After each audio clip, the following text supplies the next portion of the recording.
नमस्कार दोस्तों, आपका स्वागत है हमारे YouTube channel the lost creators पे। For more informative and entertainment videos please subscribe our channel. और हाँ, कंटिन्यूस पोस्ट अपडेट के लिए बेल आइकॉन पे ज़रूर क्लिक करें। आज हम कवर करने वाले हैं Hampi for couple and budget traveller. इस हम्पी सीरीज़ को हमने दो पार्ट में डिवाइड किया है, डे 1, डे 2। डे 1 में हमने कवर किया है हिप्पी आइलैंड। उसका लिंक इस वीडियो के डिस्क्रिप्शन में दिया है। अगर आपने वो वीडियो अभी तक नहीं देखा तो प्लीज़ पहले वो देख ले, क्योंकि इंडिया के किसी भी कोने से या किसी भी स्टेट से हम्पी कैसे आ सकते हैं ये जानकारी उस वीडियो में कवर की गई है। तो दूसरे दिन हमने तैयार होकर ब्रेकफास्ट किया और हमारे स्टे लोकेशन आइलैंड वाइब से चेकआउट कर लिया। चेकआउट करके हम सीधे निकले तुंगभद्रा नदी के फेरी पॉइंट की ओर। वहां पहुंचते ही हमने पहले दिन के लिए जो रेंटल बाइक ली थी वो बाइक रेंटल सेंटर में रिटर्न कर दी और उसके बाद फेरी से तुंगभद्रा नदी को क्रॉस किया। फेरी से निकलते ही हम निकले विरूपाक्षा टेम्पल की ओर, जो फेरी पॉइंट से वॉकिंग डिस्टेंस पे है। ये भगवान शिवजी का मंदिर है जो 7th सेंचुरी में बनाया गया था। और सबसे बड़ी बात यह है कि ये मंदिर हम्पी के उन स्मारकों में गिना जाता है जिसे यूनेस्को ने विश्व की धरोहर के रूप में रजिस्टर किया है। विरूपाक्षा टेम्पल की छत की पेंटिंग 14th सेंचुरीज और 16th सेंचुरीज से मौजूद है।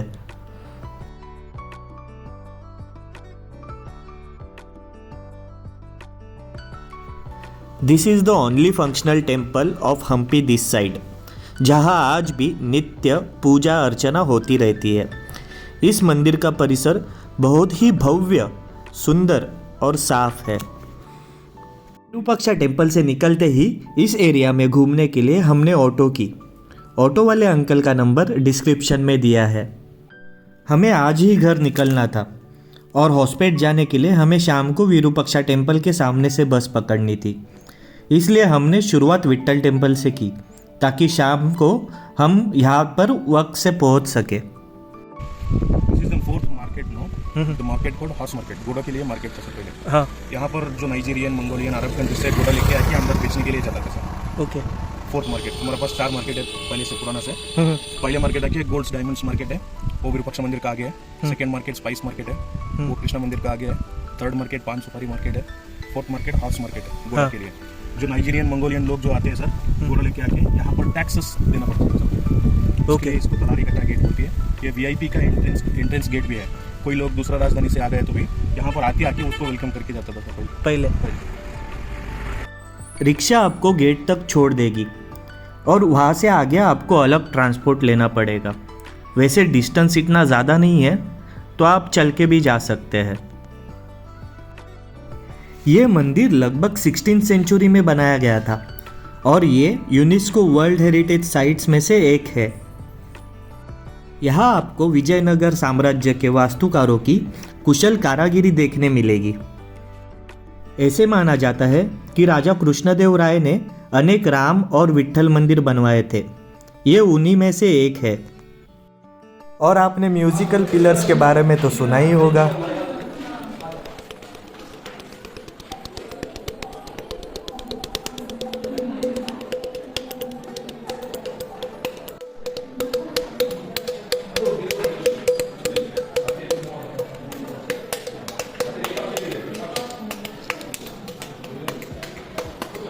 मंदिर के अंदर का भाग लगभग 55 फुट लंबा है और मध्य में एक ऊंची वेदिका बनी हुई है। मंदिर के भीतर और परिसर का नक्शी काम इतना सूक्ष्म और सघन है कि मन प्रसन्न हो जाता है।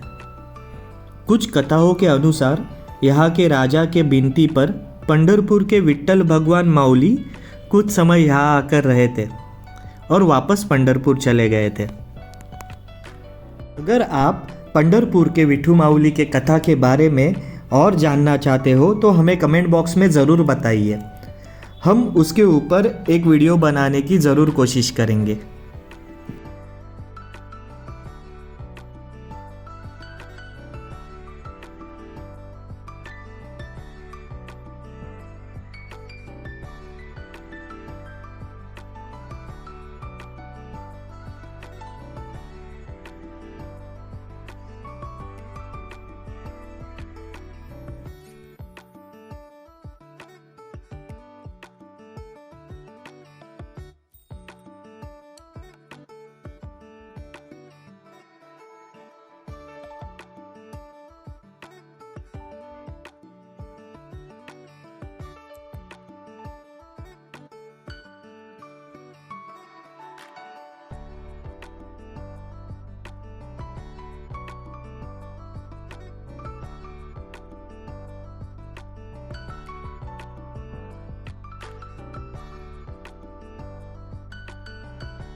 यहाँ आते ही आपके मैक्सिमम प्लेसेस कवर हो जाएंगे, जैसे कि विट्ठल टेम्पल, स्टोन कार जिसका चित्र 50 रुपए की नोट पर भी बना हुआ है, kings balance, Purandara Dasara Mandapa and Varaha temple.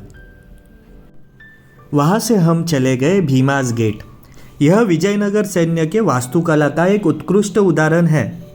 इसकी अंदरूनी रचना कुछ इस तरह है कि हम इसे सीधी रेखा में पार नहीं कर सकते। अंदर जाते ही हमें दाएं, बाएं और फिर बाएं जाना पड़ता है। यह दुश्मन सेना को कंफ्यूज करने के लिए बनाया था। यहाँ की दीवारों पे महाभारत कालीन कुछ चित्र बने हुए हैं।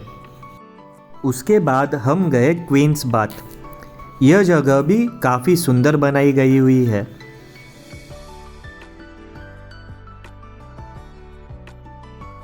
उसके बाद हम पहुँचे महानवमी मंच।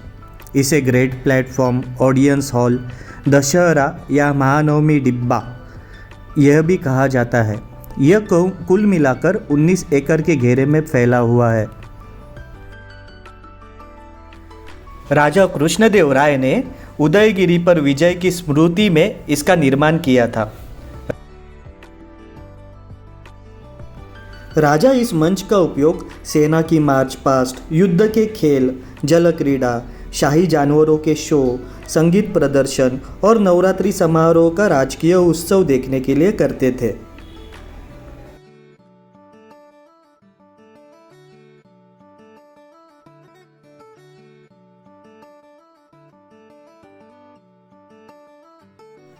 यहाँ पे एक भूमिगत कक्ष भी है।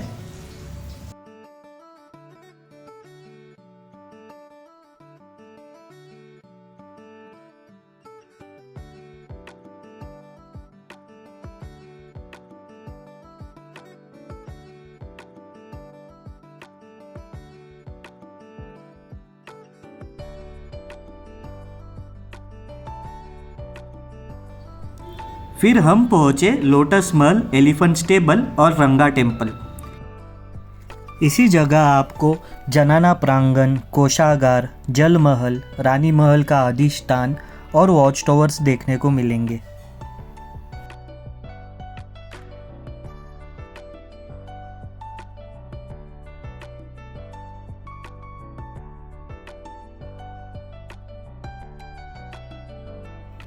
ये सारी जगह देखने के बाद हम गए हजार रामचंद्र टेम्पल। ये मंदिर 14th-15th सेंचुरी में बना है और राम के रूप में श्री भगवान विष्णु जी को समर्पित है। इस मंदिर में एक गर्भगृह, अंतराल और रंगमंडप है, जिसमें 3 प्रवेश द्वार और एक विशाल स्तंभित बरामदा है। स्तंभों पे भगवान श्री विष्णु के अवतारों को दर्शाने वाले चित्र बने हैं और उत्तर पश्चिम में देवी का एक अलग मंदिर है। मंदिर के बाहरी दीवारों पर घोड़ा, हाथी, ऊंटों, नर्तकियों, डांडिया नृत्य और संगीतकार आदि के चित्र बने हैं। इसके बाद हम शिवा टेम्पल, उग्र नरसिंहा, बड़ावी लिंगम, कृष्णा टेम्पल और मस्टर्ड गणेश टेम्पल गए। इन सारी जगहों के फोटोज़ इसी वीडियो के एंड में मिलेंगे। हालांकि हम्पी के इस साइड एक विरूपाक्षा टेम्पल छोड़े तो बाकी किसी मंदिर में पूजा नहीं होती और अधिकतर जगहों की मूर्तियाँ मुगलों द्वारा तोड़ी गई है या फिर हटाई गई है। इसी वजह से बहुत से मंदिरों में मूर्तियाँ नहीं है। आखिर में हम गए सुग्रीव केव। ऐसे कहा जाता है कि बाली से बचने के लिए सुग्रीव यही छुपे हुए थे और प्रभु श्री रामचंद्र और सुग्रीव की भेंट भी यही हुई थी।